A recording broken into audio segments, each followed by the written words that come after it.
We got some witches and wizards in the audience. Leo signs. I got the High Priestess and the Magician as your cards for this week, which talks about magic, witchcraft, spell work, even on a small scale, like flipping a coin into a wishing well, right? Or even prayer.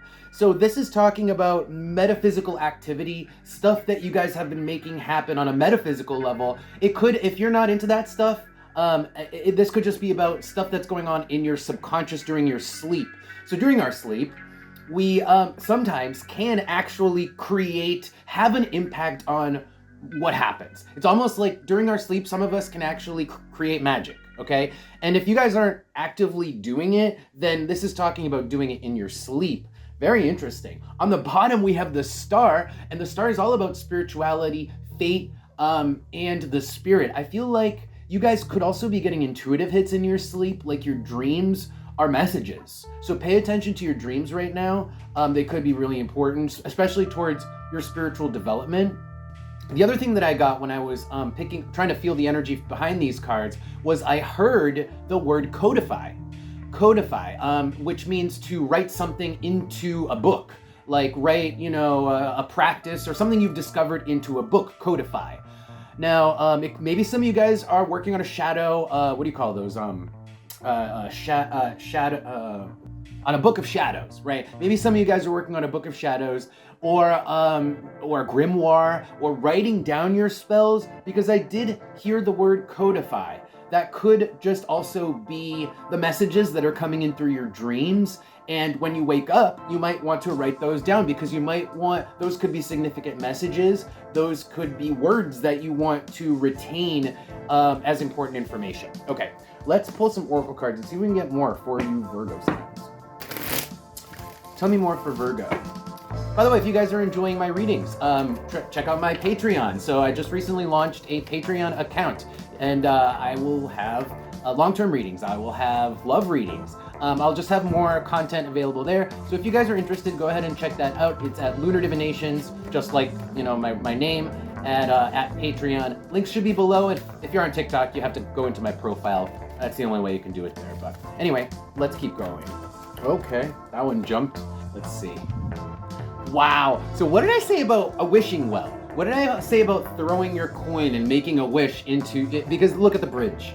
That is definitely a place where you would throw a coin to make a wish.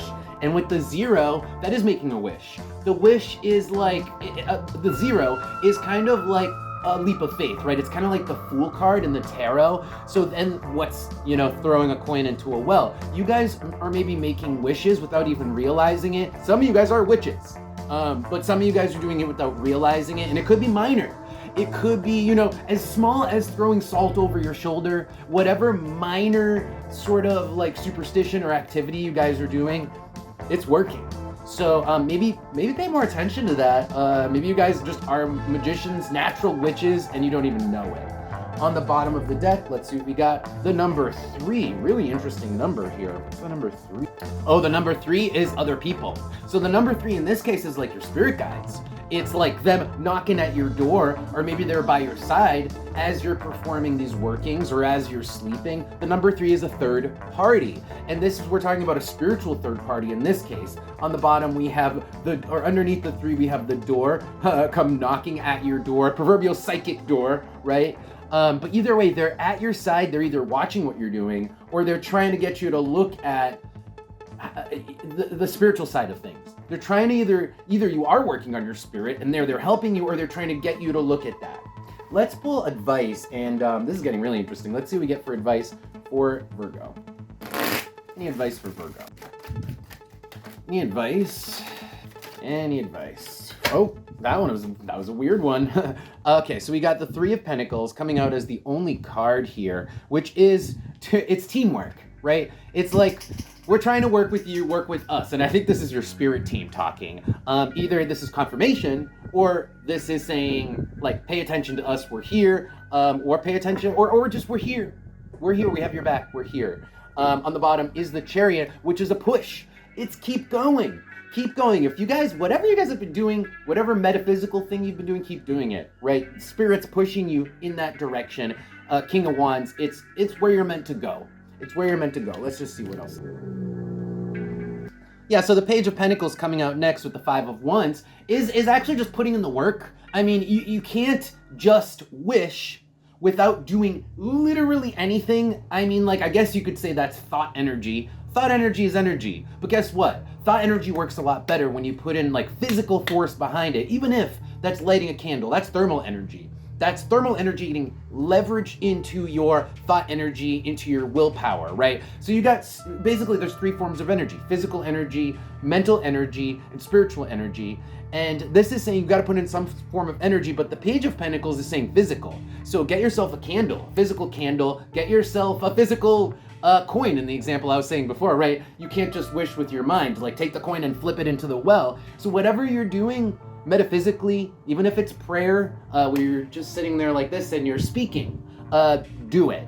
And don't forget to do it, don't skip it, because you actually have to do the work.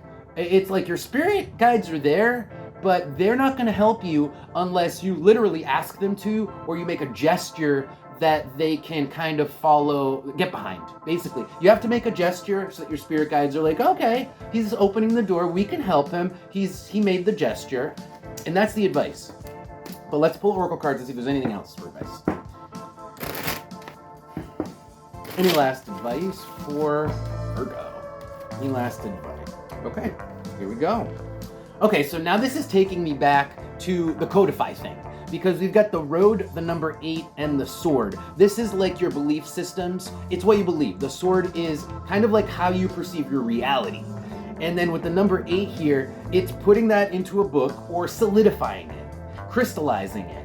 So by listening to your dreams, by performing, following through with your whatever mystical activity you're doing, you're gonna create a belief system. It's gonna solidify, it's gonna codify your belief system into something that you don't even have to write it down, but it will be codified into your mind, right? And this is saying do this. This is what you wanna do so that you can develop your own unique belief system. That is kind of goes hand in hand with spiritual evolution, is figuring out what your own individual beliefs are, your own personal beliefs are. And that's where this is going. That's where this is taking you to, this spiritual activity that you're doing. That's where this is taking you. And it is an increase in power. You know, it comes with more power. On the bottom, we have the queen. The queen has power. And then underneath that is the volcano. A burst of power, a rapid increase in your power. The more you understand about yourself and your own belief systems, the more powerful you are. That's one factor, right? There's lots of factors towards magical power or spiritual evolution, but that's one of them, is understanding especially of yourself and understanding your own beliefs. These are all things that you can do to make whatever working you're doing more powerful. All right, guys, you know, I'm trying to keep this for the layman too. I know all of you guys can't be witches and wizards, but you know, even if this is just something incredibly mundane, it's like solidify your belief system. You can't be an atheist, because atheism is, I mean, you can be an atheism, but recognize that your atheism is still a belief system. So you do have to crystallize that. You can't just say, I'm an atheist, but then not think about it. Why are you an atheist? What don't you believe? And because a lot of times people read about atheism, but that's still somebody else's belief system. And you can believe whatever you want, but you have to understand your own belief. There's power in understanding your own beliefs, whatever those are. Don't just, if you get those beliefs handed down, they're watered down. They're not really understood by you. You're not as powerful if you're acting using those beliefs. So that's where this comes in terms of leveraging more power out of what you're doing. Okay. I think that's going to be it. Virgos, sorry that didn't really, if you guys are not witches, if you guys don't do any of this, I apologize. This is going to be probably pretty boring for you, but that's what wanted to come through, so that's what wanted to come through. And that's going to be your readings. Your reading, Virgo, thank you for being here. I will see you guys next time.